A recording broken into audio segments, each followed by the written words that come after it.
पाप करते चले जा रहे हैं जन्म जन्म से। अब समझाओ तो समझ में नहीं आता।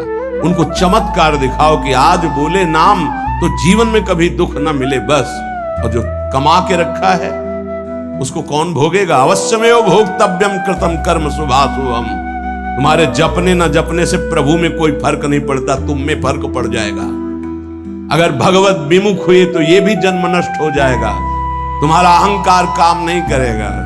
अभी मानव देह मिला, कर लो थोड़े दिन अहंकार, इसके बाद पता चल जाएगा। इसलिए अहंकार छोड़ो, शास्त्र आज्ञा, संत आज्ञा, गुरुजनों की आज्ञा का पालन करो, जिससे तुम्हारा हृदय महान हो जाए। उस महान को प्राप्त करने के लिए हृदय महान चाहिए। तुम्हारा स्वरूप ही है आनंदमय। जीव सहज सुख त्यागी, सहज सुख राशि। तू अपने को नहीं जान पा रहा, इसलिए देह भाव से पापाचरण कर रहा है। अरे सावधान रहना चाहिए। दूसरे की निंदा सुनने मात्र से उसके सारे पाप हमारे ऊपर आ जाते हैं। कहीं पर निंदा हो रही हो तो वहां का सिद्धांत है, कान में अंगुली डाले, राधा राधा, कान में इसलिए कि अब दोबारा शब्द ना पढ़ पावे, और वहां से खड़ा होकर चला जाए। यदि सभा में किसी की निंदा हो रही है और वहां आप बैठे हैं तो आपको वैसे ही अपराध लगेगा जैसी वो निंदा कर रहा है, या उसका विरोध करें। जैसे शिशुपाल श्री भगवान के लिए मलिन शब्द उच्चारण कर रहा था, भीष्म जी खड़े हो गए, महाभागवत है, अगर प्रभु के प्रति अब एक भी शब्द बोला तो भगवान ने शांत हो जाओ, तुम शांत हो जाओ, तुम मत बोलो। कुछ राजा शिशुपाल के पक्ष के थे, आवेश में भीष्म जी आ गए। अगर श्री कृष्ण को कोई एक शब्द भी बोले, मेरे आराध्य देव, पूरी सभा के ऊपर पैर रखता हूं। अर्थात हर वीर को ये मैं कह रहा हूं कि अगर श्री कृष्ण के विपक्ष में कोई बोला तो मैं रौंद दूंगा। केवल मैं भक्त ही नहीं हूं, मैं महाबली हूं। त्रिभुवन में कोई ऐसा जोड़ नहीं जो भीष्म अपने स्वरूप में आ जाए और फिर उसे। वही भीष्म जी जब अधर्म के पक्ष में खड़े हो गए, पांडवों के विपक्ष में, वही भगवान पांडवों के पक्ष में तो दंड मिला, 6 महीना बाणों की शैया पर पड़े। अधर्म के कारण परास्त हुए ने। ऐसे महावीर महाभागवत को कोई परास्त कर सके असंभव। परम पावन गंगा जी के गर्भ में रहे, जिन गंगा जी का एक बूंद भी अगर शरीर छूटते समय चला जाए तो परम पद मिलता है, उनके गर्भ में रहे। अगर अधर्म का पक्ष ले लिया गया, अधर्म हो रहा है, सभा में बैठे हैं, तो उसी समय तेज नष्ट हो जाएगा, पुण्य नष्ट हो जाएगा, पाप का भागी बनेगा, जैसे भीष्म जैसे महापुरुष को भी बनना पड़ा।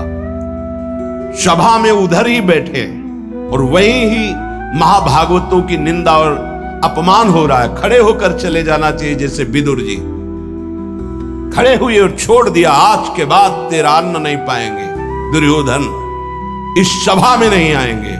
जिस सभा में धर्मात्माओं की निंदा हो, उस सभा का त्याग कर दे, एकांत उसकी झोपड़ी बनाकर रहना पसंद, भिक्षा मांग के खाना पसंद, अधर्मियों का अन्न नहीं, अधर्म सभा का सेवन नहीं। भगवान विदुरानी जी के घर गए थे। पर निंदा सुनि श्रवण मलिन, बचाना चाहिए श्रवणेंद्रिय को। जहां किसी की निंदा हो, अब तो शौक है इस बात का, निंदा करने का और सुनने का एक व्यसन है। अपने को बड़ा अच्छा साधक मान लेना, दूसरे को हे मानकर उनकी निंदा करना, ये क्या कर रहे हो? अपने जीवन को गर्त में गिरा रहे हो। पर निंदा किए दे आवत नहीं कछु हाथ, मूर्ख पर्वत पाप को ले चल अपने साथ। बचन दोष पर गाए, दूसरों के विषय की चर्चा करने का समय कैसे मिलता है लोगों को? नाम जप करो, अपने विषय में सोचो, तुम्हारा मंगल कैसे होगा, तुम निष्पाप कैसे होगे, तुम्हारे दुखों की निवृत्ति कैसे होगी, तुम अपने कर्तव्य का पालन कैसे करोगे, तुम्हारा धर्म क्या है, इस विषय में सोचो। दूसरों के विषय में बोलने की हमारे पास समय वृत्ति कैसे है? ना तो वृत्ति होनी चाहिए ना समय। पर निंदा सुनकर श्रवणेंद्रिय मलिन हो गई और पर निंदा करके वचन मलिन हो गए और अपने प्रभु से विमुख होकर, हरि से विमुख होकर सब अपवित्र हो गया। शरीर अपवित्र, इंद्रियां अपवित्र, हृदय अपवित्र, स्वभाव अपवित्र। तुलसीदास व्रत दान ज्ञान तप शुद्धि हेतु श्रुति गावे, राम चरण अनुराग निर्बिन मल अति नाश न पावे। खास बात, शास्त्रों में बहुत वर्णन है। पाप नाश के बहुत से उपाय हैं, बड़े बड़े व्रत, कृच्छ चंद्रायण आदि व्रत। उपवास करने से कुछ पाप क्षीण होते हैं, लेकिन पाप प्रवृत्ति का नाश नहीं होता। शास्त्र ज्ञान भी पाप निवृत्ति का उपाय है, तपस्या भी, बड़े उपाय शास्त्रों में वर्णन की पाप नष्ट का। गोस्वामी जी कह रहे भगवान के अनुराग के बिना, भगवत प्रेम के बिना जड़ मूल से हृदय निष्पाप नहीं होता। पाप की जड़ है प्रवृत्ति, वासना, कामना, तृष्णा, स्पृहा। इनका जड़ से नाश हो जाता है जब हृदय प्रेम से द्रवित हो। अपनापन जब प्रभु से होता है, मेरे प्रभु, जहां हृदय में द्रवण क्रिया हुई, आंखों में अश्रु बहे, वो जो पवित्रता होती है, मम भक्ति युक्तो भुवनम पुनात, लोगों को पावन करने की सामर्थ्य उसमें आ जाती है। ये अनुराग प्राप्त करने के लिए मानव देह मिला है, हरि अनुराग। प्रेम प्राप्त करने, कहां प्रेम लग, जरा सी बात हमारे प्रतिकूल हो, हमारी गुरु निष्ठा, भगवान निष्ठा, पता नहीं कहां माया किस कोने में कर देती है कि उस समय में हम केवल उस सामने अनुकूलता को देखते हैं, प्रभु को नहीं देखते, प्रभु के विधान को नहीं देखते। ये नहीं समझ पाते कि हमारे सामने प्रश्न उपस्थित हुआ है, अब हमें अपनी इष्ट निष्ठा, गुरु निष्ठा को परिपक्व रखना है। साधन में उन्नति अपना पुरुषार्थ और गुरुदेव की कृपा, भगवत कृपा दोनों चाहिए। अगर पुरुषार्थ नहीं करोगे तो कृपा है उसका स्वाद नहीं ले पाओगे। कृपा रसोई बना करके सामने रख देना थाल, पुरुषार्थ उसे पाना। पूज्यपाद श्री उड़िया बाबा जी महाराज कहते, साधक का प्रयास और भगवान गुरुदेव की कृपा, ये दोनों सिद्धावस्था की प्राप्ति में अत्यंत आवश्यक हैं। कायर बन के हाथ पे हाथ रख के बैठ जाए कि वो कृपा से सब हो जाएगा, ये कायरता कृपा नहीं सिखाती, ये कायरता है। पुरुषार्थ जितना हम में अध्यात्म बल है उसके अनुसार हम चल रहे, बकाया सब कृपा से हो जाएगा, पक्का हो जाएगा। मन क्रम वचन छाड़ी चतुराई और भजत कृपा करिहे रघुराई। मन से, वचन से, कर्म से ये चतुरता छोड़ो, अब सब कृपा से हो जाएगा। तो तुम प्रमाद करो और तुम्हारे ऊपर कृपा का प्रभाव जागृत हो जाए, ऐसा कभी नहीं देखा गया। जितना आप में सामर्थ्य मिली उसको लगाओ, शेष चिंता मत करो, कृपा पूरी कर देगी, पर आपको लगना होगा। साधक का पुरुषार्थ, निज चेष्टा और भगवत गुरु कृपा, ये सिद्धावस्था को प्राप्त कराती है। साधक का पुरुषार्थ अगर नहीं लगेगा तो विपरीत दिशा में चला जाएगा, असाधन बनने लगेगा। उपासक गुरु को कभी मनुष्य न समझे, भगवत विग्रह को कभी धातु का न देखे कि पत्थर की मूर्ति है कि अष्ट धातु की है कि ये काहे, ऐसा कभी प्रश्न न करे। इष्ट देव का अवतार होता है अर्चा विग्रह रूप में, अर्चावतार। दो प्रकार से प्राण प्रतिष्ठा होती है, एक होती मंत्रों के द्वारा और एक होती भाव के द्वारा। निरंतर जो मंत्राकार वृत्ति की हुई भजन में डूबे हुए महापुरुष जब तदात्म वृत्ति से श्री विग्रह की तरफ देख ले, उसी समय हलचल पैदा हो जाएगी। प्राण प्रतिष्ठा हो गई, छाती से लगा लिया, प्राण प्रतिष्ठा हो गई। मंत्रों का एक अनुष्ठान वैदिक सिद्धांत से और एक है भाव सिद्धांत। धन्ना जाट के भांग के बट्टा में कोई प्राण प्रतिष्ठा मंत्र से नहीं हुई, भाव से भगवान प्रकट। सिलपिल्ले बाई के भाव से भगवान प्रकट। जब हम अपने प्रभु को अपने प्रभु की भावना से प्यार से देखते हैं तो वही प्रकट हो जाते हैं। जैसे खंभा फोड़कर नरसिंह भगवान प्रकट हो गए प्रहलाद जी के लिए। भाव से देखा नामदेव जी ने तो कुत्ते से भगवान प्रकट हो गए। भाव से देखा भूत से भगवान प्रकट हो गए। तो फिर श्री विग्रह में भगवान नहीं प्रकट हो जाएंगे जब भक्त भाव से देखेगा। और भाव न हो तो भगवान में भी भगवान नहीं दिखते। दुर्योधन को कहां दिखते थे? दुर्योधन दुशासन इनको नहीं दिखते थे, भगवान में भी भगवान नहीं दिखते। गुरु को मनुष्य समझना, भगवद विग्रह को धातु या पाषाण का समझना, गुरु मंत्र को साधारण शब्द समझना, चरणोदक को सामान्य जल मानना, भगवत प्रसाद को भोजन मानना, अन्न मानना, साधु की जाति पर दृष्टि रखना, ये उपासक को सावधानी पूर्वक त्याग कर देना चाहिए। ये उपासना के बड़े विघ्न हैं। यदि ऐसा भाव बना रहेगा तो उपासना सिद्ध नहीं होगी। कभी कभी चूक हो जाती है। प्रसाद में अन्न या फल दृष्टि नहीं रखी जाती, सिर्फ प्रसाद। और वैष्णव पद्धति है, प्रसाद का किनका मुख में अगर डाल लिया जाए तो कोई भी व्रत भंग नहीं होता, चाहे निर्जला ही क्यों न हो। भगवत प्रसाद में ये भाव नहीं रखा जाता कि ये अन्न है या अमुक वस्तु है, नहीं। प्रसाद में यदि भोजन अन्न वस्तु, आज अन्न है तो कल प्रसाद कैसे हो जाएगा? प्रसाद तो सिर्फ प्रसाद है और उसका किनका डालने से हर व्रत की पूर्णता होती है। चरणामृत जैसे जो लोग नहीं जानते, वो जब बटता है तो बोले थोड़ा जल हमको भी दे दीजिए। जल नहीं है, चरणामृत है। चरणामृत को जल समझना। प्रभु के सामने जाकर के पूछना, ये मूर्ति काहे की है? पत्थर की है, संगमरमर की है, ये धातु की है? बड़ा अपराध कर रहे हो। ऐसा कभी प्रभु के श्री विग्रह के सामने नहीं। ये संत किस जाति के हैं? ऐसा कभी नहीं। गुरुदेव साक्षात पर ब्रह्म तस्मै श्री गुरुवे, ऐसा भाव कहां हो पाता है? पर ब्रह्म परमात्मा भाव गुरुदेव पर हो पाना है तो बड़ी मुश्किल की बात है।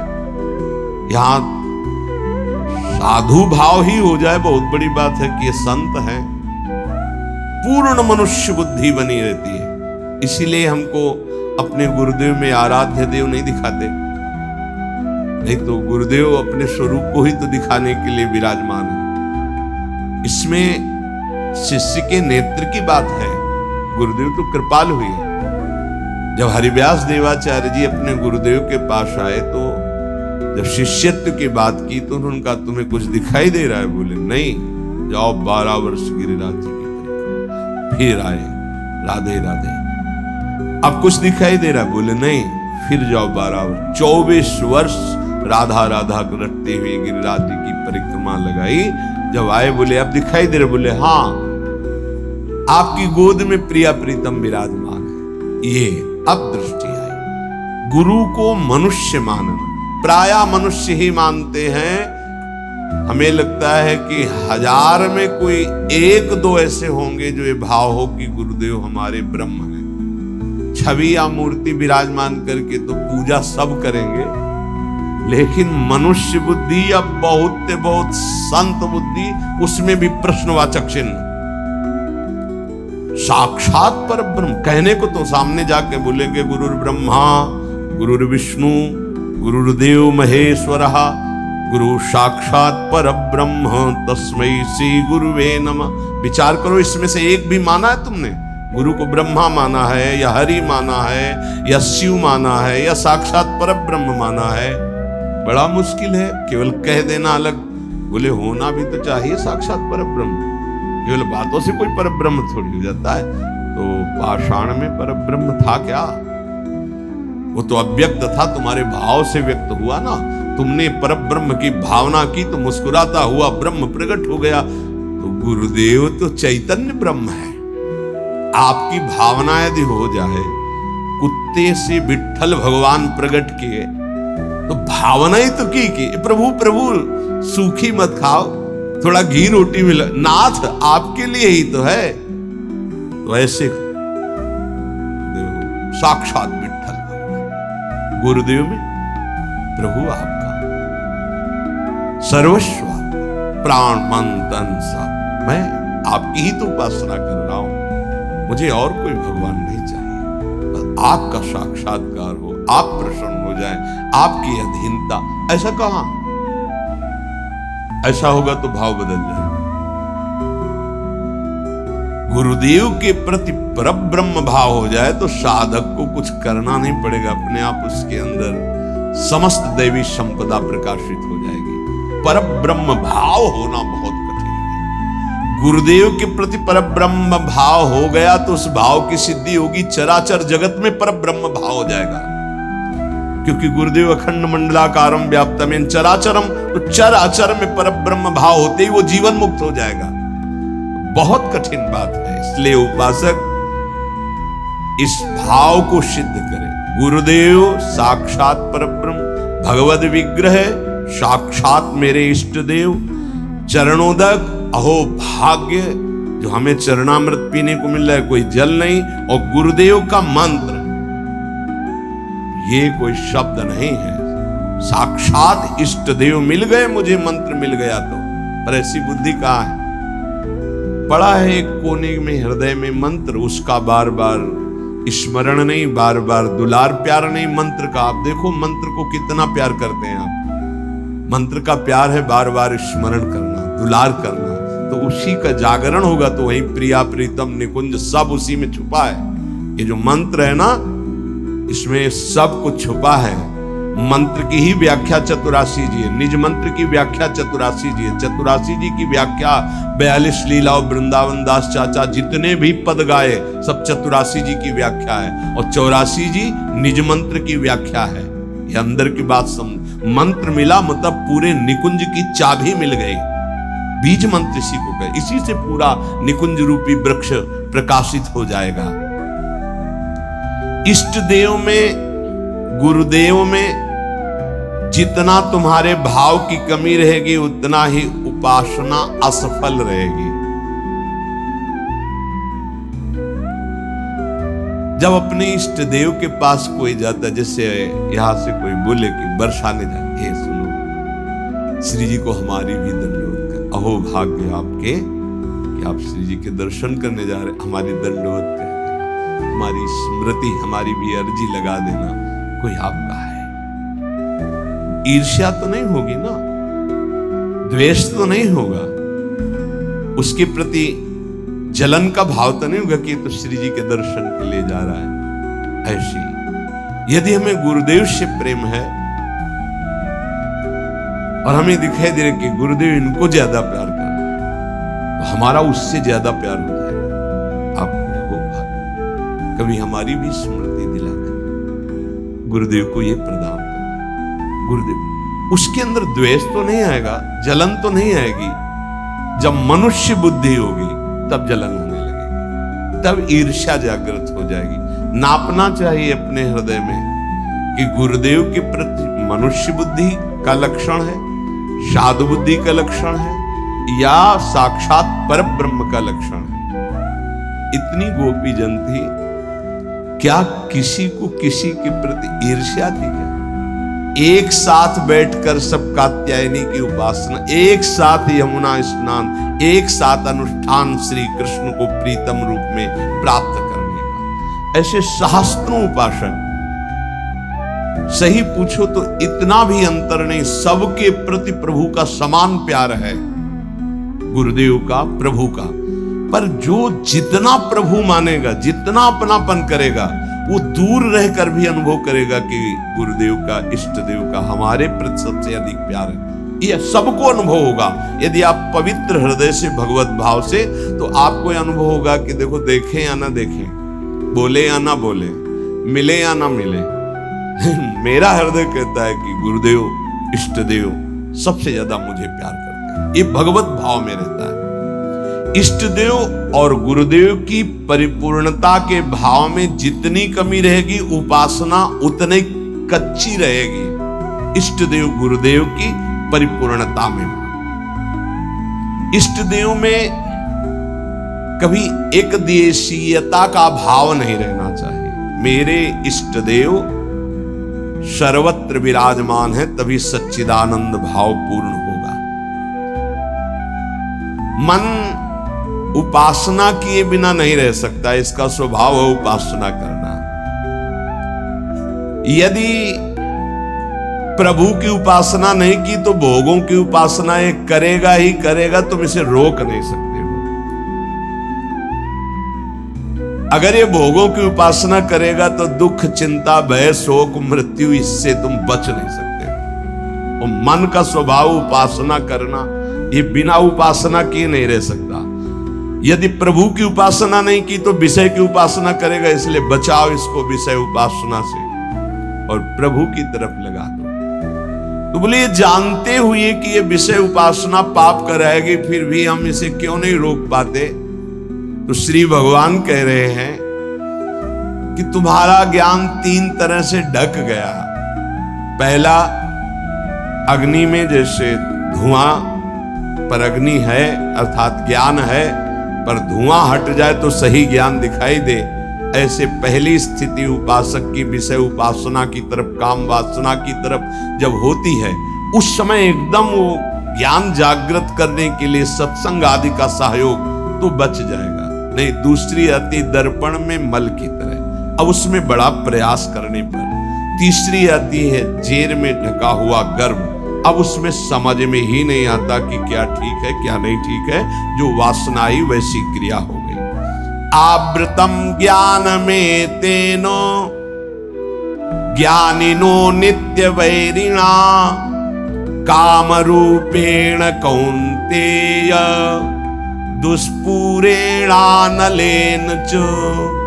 हे कुंती नंदन, ये काम अग्नि है, ये कभी तृप्त होने वाला नहीं है। जैसे अग्नि में धीरे धीरे घी डालो तो भड़केगी, वो शांत नहीं होगी। ये ज्ञानियों का बहुत बड़ा दुश्मन है, अज्ञानियों का मित्र है। काम से ही तो सुख का अनुभव करते हैं। संसार में शास्त्रों की संख्या में केवल काम सुख के लिए ही सारा चिंतन है। देख लो, हमें पढ़ना लिखना है, खूब रुपया कमाना है, अपनी कामनाओं की पूर्ति करनी। काम का सीधा तात्पर्य केवल एक ही इंद्रिय से नहीं, सर्वेंद्रियों के भोग से है। अगर ये दुश्मन है तो किनका है? जो इस संसार रूपी महान दुखालय से मुक्त होना चाहते हैं। वैसे है तो दुश्मन उनका भी, क्योंकि दुख, शोक, चिंता, भय, पाप आचरण कराता है, पर वो मित्र मानते हैं, इसी से वो सुखी होना चाहते हैं। ज्ञानिनो नित्य बैरिणा, ज्ञानियों का ये दुश्मन है। तो कोई ऐसा न समझ ले कि ज्ञानियों को भी काम परास्त करता है क्या? तो यहां ज्ञानी शब्द शास्त्र ज्ञानी से, ब्रह्मबोध से नहीं है। ब्रह्मबोध संपन्न महापुरुष के हृदय में नहीं स्वात्मा रामम विषय मृग तृष्णाम भ्रमयति, भ्रम पैदा ही नहीं कर सकती माया।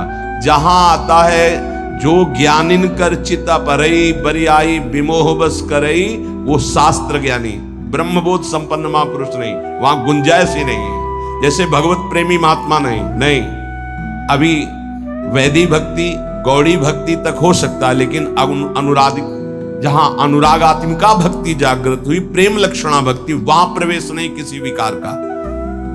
ऐसे ही शास्त्र ज्ञान साधना तक हो सकता है काम का प्रभाव, लेकिन ब्रह्मबोध संपन्न महापुरुष के हृदय में नहीं। ऊसर बरसई तृण नहीं जामा, संत हृदय जिम उपज न कामा। भगवान कह रहे हैं दुष्पूरेणा नलेन च, ये कभी पूर्णता नहीं होती काम में। अग्नि में घी की आहुति सुहाती सुहाती डाली जाए तो कभी वो बुझेगी नहीं, बढ़ती चली जाएगी। ऐसे ही कुछ लोग सिद्धांत कहते हैं भोग से योग। भाई शास्त्र तो आज्ञा नहीं करता ऐसा। न जातु कामः कामानाम उपभोगेन साम्यति हविषा कृष्ण वर्तमेव भूय एवाभिवर्धते। कभी काम भोग से कामनाओं की शांति नहीं होती और बढ़ती है जैसे आग में घी डालने से। कलयुग है, बड़े सिद्धांत चलेंगे। कलयुग में शास्त्र विरुद्ध आचरणों की बाढ़ आ जाएगी। शास्त्र सम्मत चलो, परिपक्व अवस्था आएगी तो सिद्ध हो जाओगे। सिद्धों का नाटक न करे, नहीं तो माया जब अपना नाटक खड़े करेगी तो आप टिक नहीं पाओगे। और जो सिद्ध हैं उनके आगे से लजाकर भाग जाती माया, अपना कोई प्रभाव नहीं दिखा पाती। नाटक मत करो, ईश्वर की माया बड़ी प्रबल है, डरते रहो। जब परिपक्व अवस्था आ जाएगी तो भ्रम ही खत्म हो जाएगा। आजकल नए नए सिद्धांत बनाए जाते, नई नई बातें प्रकट की जाती हैं। ये समझ में नहीं आता कि शास्त्र सम्मत आचरण करने वाला महापुरुष ही सिद्ध होता है, शास्त्र विरुद्ध आचरण करने वाला नहीं। जिस समय माया ये देखेगी कि तुम मायापति के भी ऊपर सिद्ध हो गए हो, फिर वो जब प्रश्नवाचक चिन्ह खड़ा करेगी तो फिर नहीं निकल पाओगे। यहां बड़े बड़े झुक के निकले हैं, कोई भी हो। इसलिए हर उपासक से प्रार्थना है कि दंभ नाटक पाखंड न किया जाए। धैर्य पूर्वक चलोगे तो सिद्ध हो जाओगे। तुम्हारा जन्म ही हुआ है सिद्ध होने के लिए। कभी भोगों से योग की प्राप्ति नहीं होती।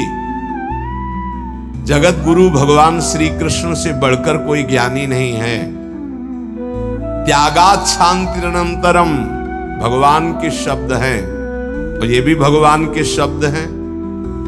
और लोगों का मन यही चाहता है कि कोई ऐसा मार्ग मिले जिससे मनमानी भोग भोगने को मिले और योग भी हो जाए। फिर क्या है, फिर तो भीड़ वही लगेगी जहां भोग से योग है। भोग त्याग से योग, उसमें तो कोई बिरला। कोई एक पाव भगत जी में मोरी। आज